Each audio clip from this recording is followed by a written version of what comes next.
Hi, welcome to Central Academy. I'm Scott Schoenberg, and I am the computer science principles instructor here at Central Academy. First off, it's an AP class, so it's really advanced placement computer science principles. What does that mean? At the end of the year, your child will take a multiple choice test. Then about 2 weeks before that, just before the end of April, your child will submit a program that they have developed, written, and then created a presentation on. That all will be sent off to the College Board, graded, assessed, evaluated, given a score of 1 to 5. Most schools, if you get a 4 or a 5, will give you some kind of college credit. Some schools will even accept a 3.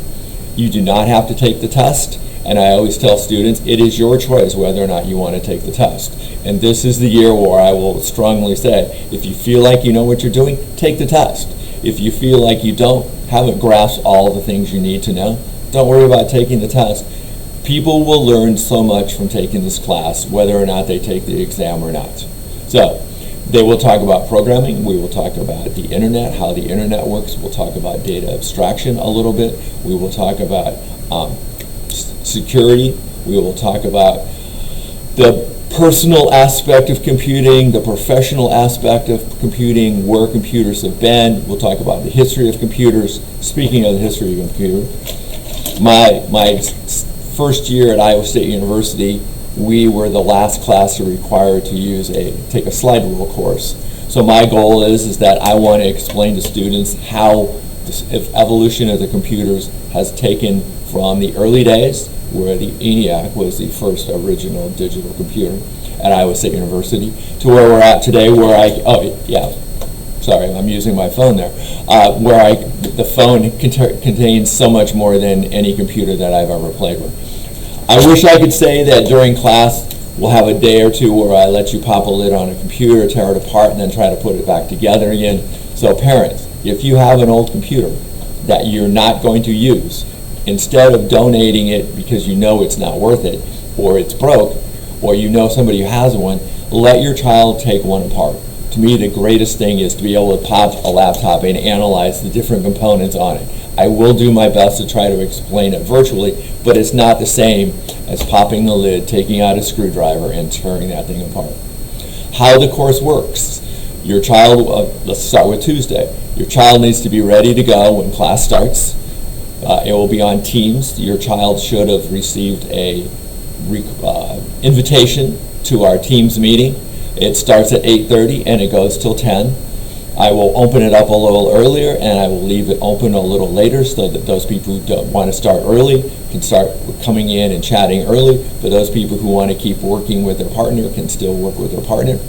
We will probably spend a lot of talking time for the first couple of days, but once we get going, I have a conversation, probably 1 day a week that is long, but otherwise I'll talk for 15 or 20 minutes and then they will work.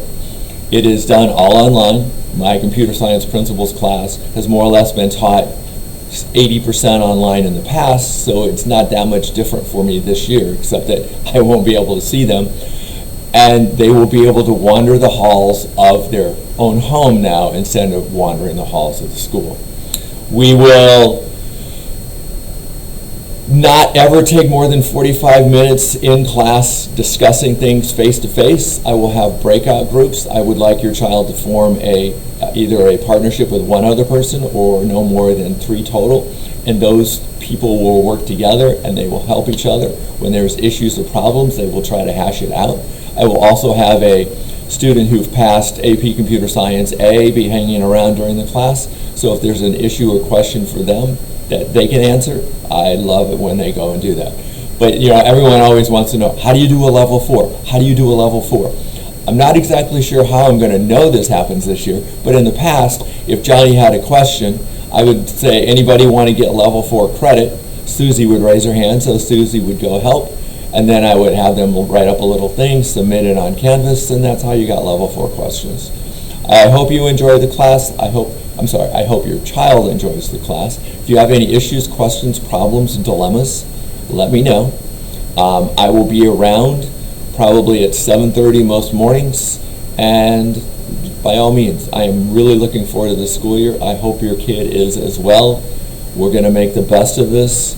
I think this class is one of the most perfect classes to try to be virtual.